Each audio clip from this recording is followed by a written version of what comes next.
Welcome po ulit mga kasabong. Pasensya na po at medyo namamalat ang boses natin ngayon at galing po tayo sa trangkaso.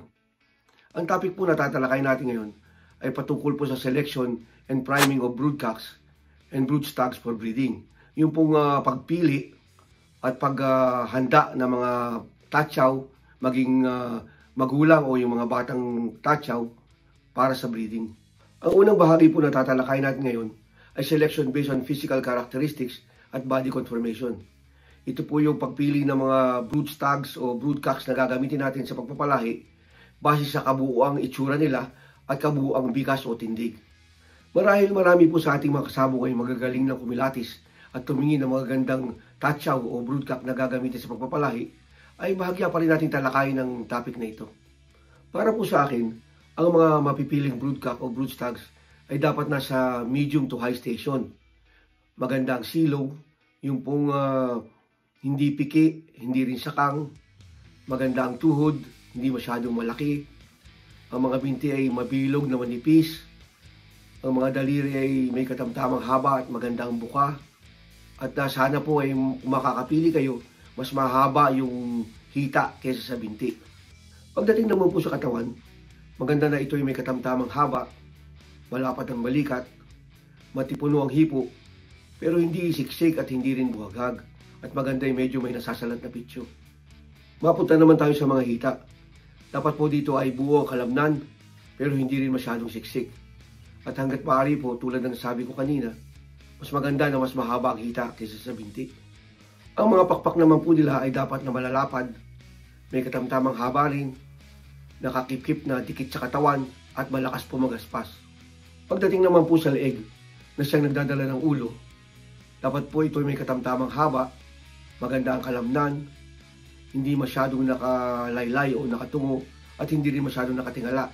At ganoon din po sa tulatod na nagdadala ng buntot, hindi rin po dapat ito masyadong nakalaylay at hindi rin masyadong nakatingala para balansyado ang katawan ng manok. Pagdating naman po sa ulo, para po sa akin maganda yung maliit lang pero malapad na may katamtamang haba.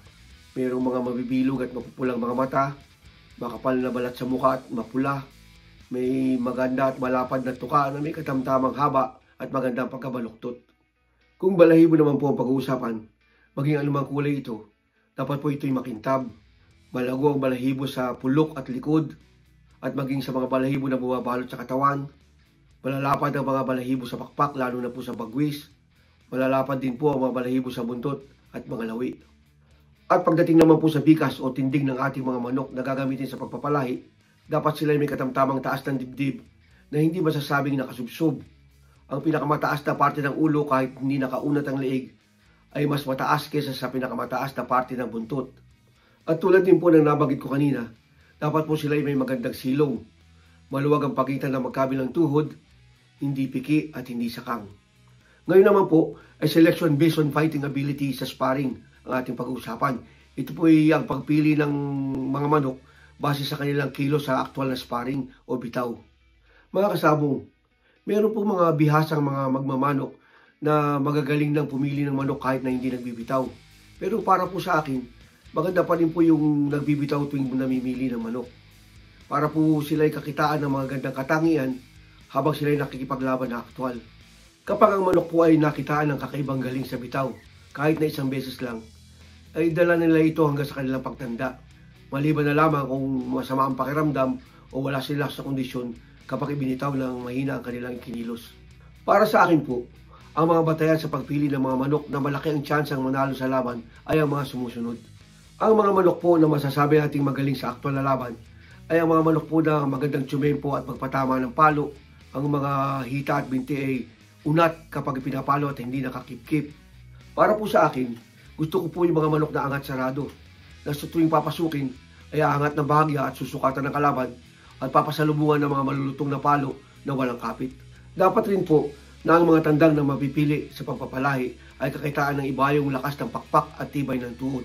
Malaking bagay din po na sila ay may natural na galing sa pag-ilag o sa pag-iwas sa palo ng kalabang manok. Mga kasabong, hindi po tayo dapat laging tumitingin sa lakas, dami at bilis ng palo ng manok. Dapat po pansinin natin ang tiyempo, pwesto at patama ng palo. Sa susunod po na episode ay tutuloy natin ang pagtalakay sa priming o paghahanda ng mga broodcock o broodstags na gagamitin natin sa pagpapalahi. Maraming salamat po mga kasabong sa pagpanood sa episode natin ngayon. At huwag pong kalimutan na mag-like, share and subscribe dito po sa AG Game Fowl TV.